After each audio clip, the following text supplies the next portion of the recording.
ساتھ عافیہ کی آخری گفتگو سنا کے جا رہی ہوں، 5 منٹ میں نہیں 2 منٹ کی.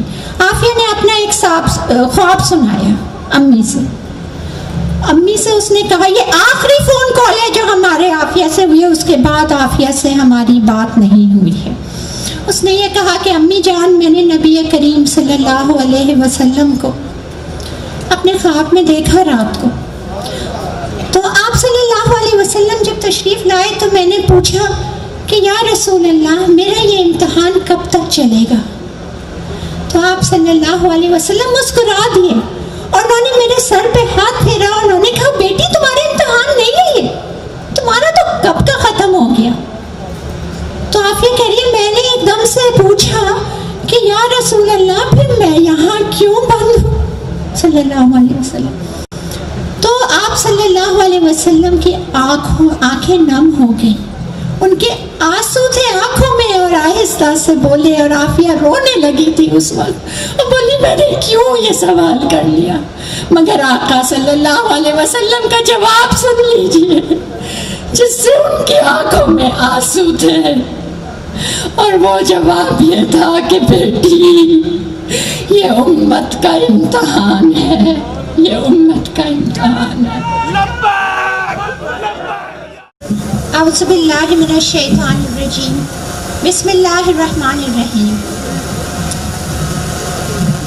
رب اشرح لی صدری ویسر لی امری واحلل عقدۃ من لسانی یفقہوا قولی. ربی ادخلنی مدخل صدق واخرجنی مخرج صدق واجعل لی من لدنک سلطانا نصیرا. بسم اللہ الرحمن الرحیم. جناب بہت ہی محترم شہید سیالوی بھائی اور غازی ممتاز قادری شہید اور ہمارے غازی، ان کے بھائی محترم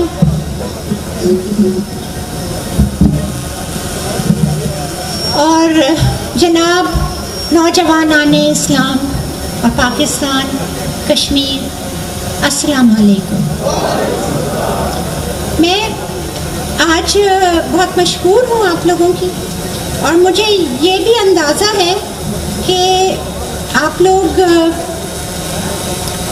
بہت دیر سے یہاں بیٹھے ہیں اور ٹھنڈ بھی زیادہ ہوتی جا رہی ہے، اور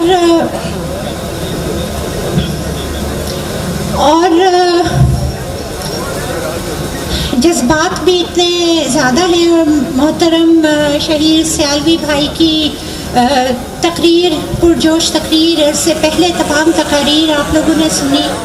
مزید کچھ کہنے کو باقی تو نہیں رہتا.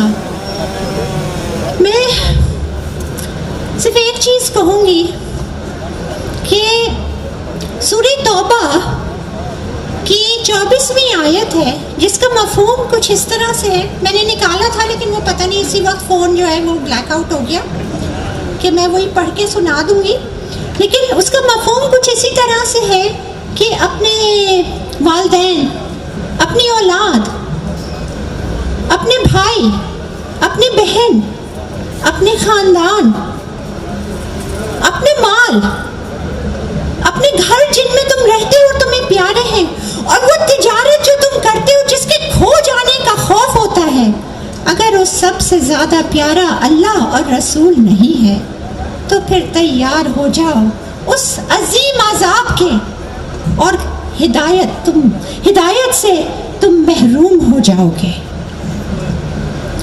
جب تک ہمیں ان چیزوں سے پیارے اپنے اللہ اور اس کے نبی صلی اللہ علیہ وسلم نہیں ہے تو ہمارا ایمان بھی کامل نہیں ہو سکتا. خدا شاہد ہے کہ کامل میرا ایمان ہو نہیں سکتا. نہ مر مٹوں جب خواجہ یثرب کی عزت پر. ہاں، میں نے اخبار میں خبر پڑھی کہ خادم رضوی صاحب یہ چاہتے ہیں کہ فرانس کے سفیر کو بھیج دیا جائے. ان کے لیے یہ کہنا بہت آسان ہے، مگر ان کو یہ احساس نہیں ہے کہ پاکستان اقتصادی مشکلوں میں ہے and the economic fallback that you will have by doing this will be very bad. یہ ایک تبصرہ تھا اخبار میں, انگلش کا اخبار تھا. اس وقت میری یہ آیت ایک دم سے گونجی تھی اور میرا دل لرز اٹھا تھا کہ یا اللہ ہم خاموش کیوں بیٹھے ہیں.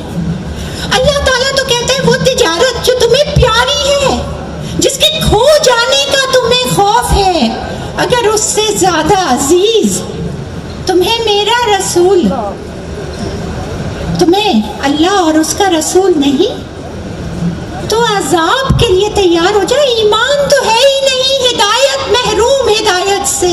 یہ سورہ توبہ کی 24ویں آیت ہے, یہ اس کا مفہوم ہے, یہ اللہ کا فرمان ہے. میں عافیہ میری بہن ہے, وہ حافظ قرآن, مفسر قرآن, اس کو قرآن ایسے حفظ تھا کہ ایک چیز میں کہوں گی اس طرح کا مفہوم تھا, کہیں وہ پورے سے آنکھ و سباق کے ساتھ بتا دے گی کس کس جگہ قرآن میں یہ مفہوم آیا ہے اور کس انداز میں آیا ہے اور کیوں آیا ہے. افسوس کی بات کہ میں تو دنیاوی تعلیم میں, ڈاکٹرز, وہ بھی, اس نے بھی دنیاوی تعلیم حاصل کی لیکن اس نے کبھی قرآن کو نہیں چھوڑا. میں نے تو اب سمجھنے کی کوشش کی ہے. میں تو اس کی بہن کی وجہ سے آج آپ لوگ میری عزت کر رہے ہیں کہ میں اس کی بہن ہوں, لیکن کہاں وہ اور کہاں میں سب سے کہتی ہوں مجھے دیکھ کر عافیہ کو جج نہ کریں. وہ ایک بہت عظیم انسان تھی, اس کو تو 86 سال کی سزا ملی اور عدالت میں شیم شیم کے نعرے ہو رہے تھے. تو اس نے کیا کہا؟ اس نے کہا کہ میرے نام پہ there should be no violence in my name. لیکن خادم رضوی صاحب نے تو اپنی جان دے دی ناموس رسالت پر, لیکن ہم خاموش. ہمارا ایمان کہاں ہے؟ ہم کیوں خاموش ہیں؟ ہم سفارت کی بات کرتے ہیں, سفارتی تعلقات کی بات کرتے ہیں, سفیر کو واپس بھیجنا. میں نے جتنا عافیہ کے اس میں کانسٹیٹیوشن پڑھا ہے, اس میں کہیں آپ کو پارلیمنٹ کی اجازت نہیں لینی اس چیز کے لیے. بہرحال یہ سب باتیں بھی الگ ہیں, میں کسی کو جج کرنے کے لیے یہاں نہیں آئی. مگر ایک بات میں آپ کو ضرور بتانا چاہتی ہوں, اور وہ یہ کہ انڈیا کی ایک خاتون تھی, ایک بہت ہی چھوٹے لیول کی ایمبیسی میں کام کرتی تھی, دیورانی خوبے راج, اس طرح کا نام تھا اس کا, گوبے راج یا کھوبے راج, دیورانی. تو یہ دیورانی صاحبہ نے اپنی نوکرانی کے اوپر ظلم کیے. نوکرانی نے جا کے وہاں شکایت کر دی اور اس کو اس ظلم و ستم کے اس میں گرفتار کر لیا گیا. اس کو گرفتار کیا اور جیسا کہ وہاں وہ گرفتار کر کے ہر جو گورا نہیں ہے, وہ چاہے بلیک ہو, چاہے ہسپانوی ہو, چاہے براؤن ہو, تو اس کو وہ اسٹرپ سرچنگ کرتے ہیں, اس عورت کو برہنہ سرچ کرتے ہیں. اس کے ساتھ بھی ایسا ہی کیا. آپ سوچیں کہ روزانہ آپ کی بہن عافیہ کے ساتھ بھی یہ ہو رہا ہے. انڈیا کی پوری مشینری حرکت میں آ گئی. ہماری ایک عورت, ایک نوکرانی ہی صحیح, ایک نوکرانی کی بھی عزت ہمارے لیے بڑی ہے.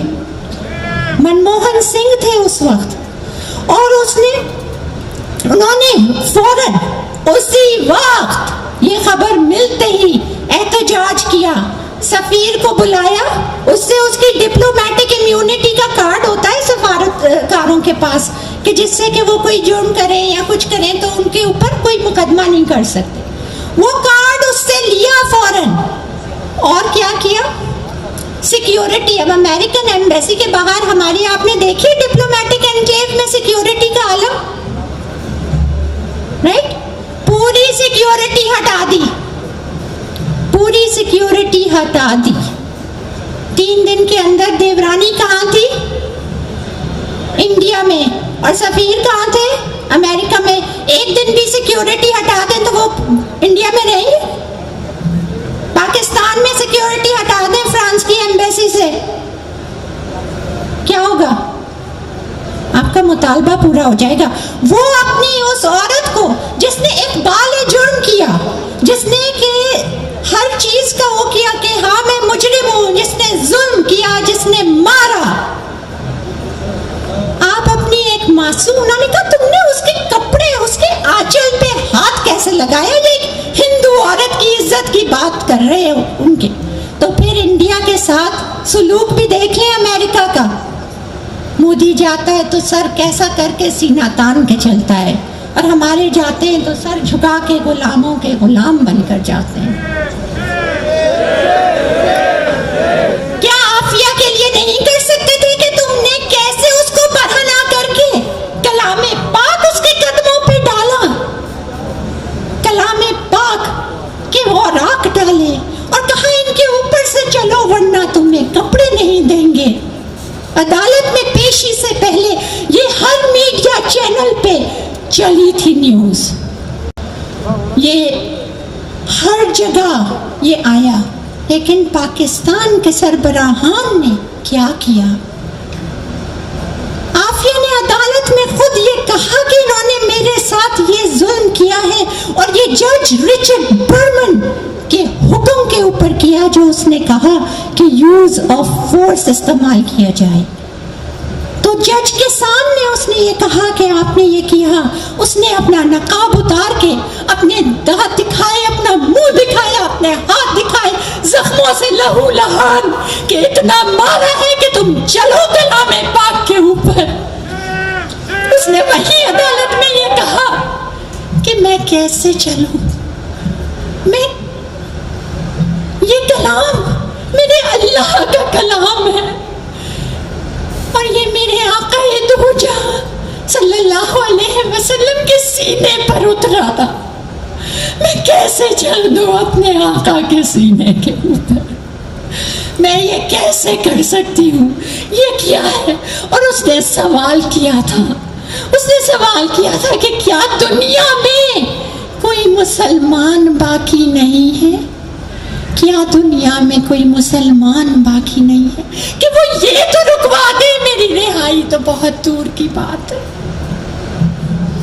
کوئی ہے؟ کوئی بولا؟ کوئی اٹھا؟ میرے بھائیوں، آپ سب یہاں ہیں، میں پوچھتی ہوں، ناموں سے رسالت پر ہم نعرے لگاتے ہیں، لیکن ہم نے کیا حق ادا کر دیا ہے؟ ہم عافیہ کے لیے باتیں تو کرتے ہیں، لیکن کیا عافیہ رہا ہو گئی ہے؟ کسی نے جان دے کر اپنے نبی کو صلی اللہ علیہ وسلم کو خوش کیا، تو کسی نے زندان میں بند ہو کر ظلم و ستم سہے. یہ ہیں جن کے دم سے اسلام زندہ ہے، جن کے دم سے ایمان زندہ ہے. ہم آزاد ہیں کہنے کو، لیکن ہم میرے خیال سے ہم زندان میں ہیں. وہ آزاد ہے، اس کی روح آزاد ہے، وہ اپنے اندھیری کال کوٹری میں ہوتی ہے. یہ میں آپ کو ایک بات بتا دوں، آپ خبریں سنتے ہیں کہ عافیہ نے مرسی پیٹیشن سائن کر دی ہے. عافیہ نے کوئی مرسی پیٹیشن نہیں سائن کی ہے، یہ جھوٹ ہے. مرسی پیٹیشن کا مطلب یہ ہوتا ہے خدا کا واسطہ میرے سے اب برداشت نہیں ہو رہا، مجھے معاف کر دیجئے، میں نے جرم کیا ہے، مجھے ایک سیکنڈ چانس دے دیجئے. عافیہ نے کبھی اقبال جرم نہیں کیا ہے، اور نہ اس کے کسی فیملی ممبر نے کیا ہے، نہ اس کے تفسد سے اس کے کسی وکیل نے کیا ہے. عافیہ نے جو پیٹیشن سائن کی ہے وہ کمیوٹیشن آف سینٹنس کی پیٹیشن ہے. اس کو یہ کہتے ہیں کہ میرے ساتھ زیادتی ہوئی ہے، آپ میرے کیس کو ریویو کریں اور اس کو اور خارج کر دیں مقدمے کو. تو یہ ذرا سی کلیریفیکیشن کرنا چاہ رہی تھی. دوسری چیز یہ کہ ہماری، دیکھیں میرے بھائیوں، کوئی مر جاتا ہے نا، جب دنیا سے رخصت ہوتا ہے کچھ دن کے بعد ایک قدرتی چیز ہے، صبر آ جاتا ہے.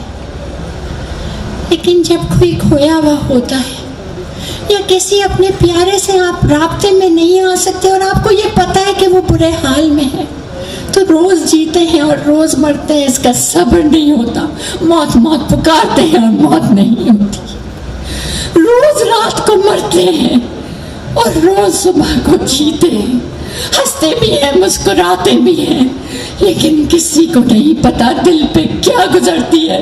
کوئی پوچھتا بھی نہیں کہ کیا گزر رہی ہے. امریکہ کا جو یار ہے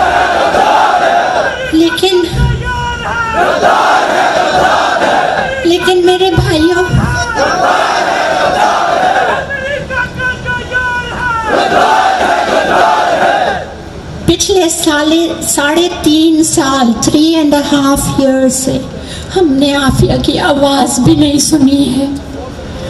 میرے بھائی روز جاتے ہیں, ہر تہوار پہ جاتے ہیں کہ تہواروں کی وہ لوگ بہت وہ کرتے ہیں قدر, چاہے کرسمس ہو, چاہے تھینکس گیونگ ہو, چاہے عید ہو, عید الفطر ہو. باہر بیٹھے رہتے ہیں جیل کے, لیکن ملنے نہیں دیتے. ہم فون پہ بات کرنا چاہتے ہیں, ہمیں فون پہ بات نہیں کراتے, ہمیں ویڈیو کال نہیں کراتے, جو کہ ہر قیدی کا امریکی قانون کے حساب سے حق ہے.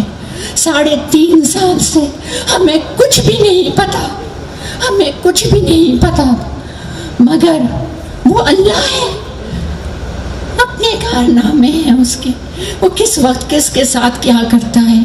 فون آتا ہے ہماری امی کے پاس, اور ایک آدمی انگریزی میں بات کرتا ہے, امی نے مجھے دیا کہ فوزیہ یہ کیا بات کر رہا ہے, عافیہ کا نام لے رہا ہے, اللہ خیر کرے, کیا ہو گیا, جیل سے بول رہا ہے. تو اس نے یہ کہا کہ میں جیل کا ایک سپاہی ہوں. عافیہ ایک خواتین کی جیل میں ہے جہاں سارے خواتین وہ ہوتے ہیں, رات کو پہرے کے لیے مرد باہر کھڑے ہوتے ہیں. اندھیری کال کوٹری میں قید تنہائی میں ہے. تو اس اندھیری کال کوٹری میں اس نے کہا کہ روزانہ روشنی ہو جاتی. تو وہ فیمیل گارڈز باہر آئی کہ پتہ نہیں یہ مسلمان کہاں سے ٹارچ لے آئی ہے اندھیرے میں. اس کے ہم نے پوری اس کی سرچ کر لیا ہے لیکن کچھ نہیں لائٹ ملتی. لیکن دیکھو روز رات کو اس کی کال کوٹری روشن ہوتی ہے, ایسی برائٹ لائٹ ہوتی ہے کہ ہم. تو اس نے کہا کہ اپنے دوست سے کہا, دونوں نے کہا کہ یار آج چلتے ہیں, آج اس مسلمان کی یہ لائٹ نکال کے ہی چھوڑتے ہیں. تو آپ کو پتہ ہے یہ گئے. اب وہ جو اسپیشل ہاؤسنگ یونٹ کارزول FMC کارزول میں ہے, وہ ایک چھوٹا سا 6x4 کا کمرہ ہے, اسی کے اندر ایک چھوٹا سا بنک ہے, اور وہیں پہ WC ہے, اور وہیں پہ ایک ہاتھ دھونے کا وہ ہے, بس کل یہ سب کچھ ہے. ایک چھوٹا سا, اچھا روشن دان بھی نہیں ہے, ایک چھوٹا سا وہ ہے جس طرح کتوں کو, ان کو آپ نے اس میں دیکھا ہوگا نا, یوں نیچے سے یوں کر کے اچھوتوں کو کھانا ڈال دیتے ہیں نا, ایک چھوٹا سا یہ ہوتا ہے, اور اتنے چھوٹے چھوٹے سلاخیں ہوتی ہیں نا, ایک چھوٹا سا. یہ ہے اسپیشل ہاؤسنگ یونٹ FMC کارزول کا, جس میں عافیہ کو بند کیا ہوا ہے. تو اس میں اس کو بند کیا ہوا, تو اس میں سے روشنی آتی, اور اتنی تیز روشنی کہ پورے آس پاس کا بھی سب روشن ہو جاتا. اس نے جب دروازہ کھولا تو کیا منظر دیکھا, یہ منظر وہ بتاتا ہے جس سے کہ میں دعوے سے کہہ سکتی ہوں کہ ہاں میری بہن عافیہ زندہ ہے, چونکہ یہ اس کے علاوہ کوئی اور نہیں ہو سکتا. اور وہ منظر یہ تھا کہ وہ بیٹھی ہوئی تھی, اس کے ہاتھ میں کتاب تھی, اور اوپر سے ایک بیم آف لائٹ آ رہی تھی چھت میں سے, اور اس کتاب میں سے وہ سارے میں پھیل رہی تھی. اور وہ اس نے کہا تھا گانا گا رہی تھی, وہ تلاوت کر رہی تھی. یہ ہے کہتی ہے 100 زبان سے قرآن کی خاموشی, لاریب ذات پاک کی سچی کتاب ہو, مجھ میں بھرے جہاں کے علوم و فنون ہے, قرآن میرا نام ہے, ام الکتاب ہوں. اور اس نے کہا کہ میں ایمان لے آیا ہوں, and I am now a Muslim, but I believe in the Allah that Afia worships. I'm sorry to say I cannot be called a Muslim, that you people are silent for Afia Siddiqui.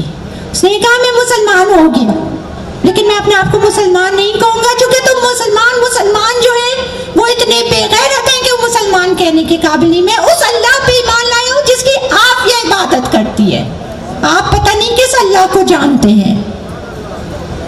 تو میرے بھائیوں, میں آپ کا زیادہ time نہیں لوں گی. میں آپ لوگوں کی بہت مشکور ہوں کہ آپ نے مجھے سنا. میں آپ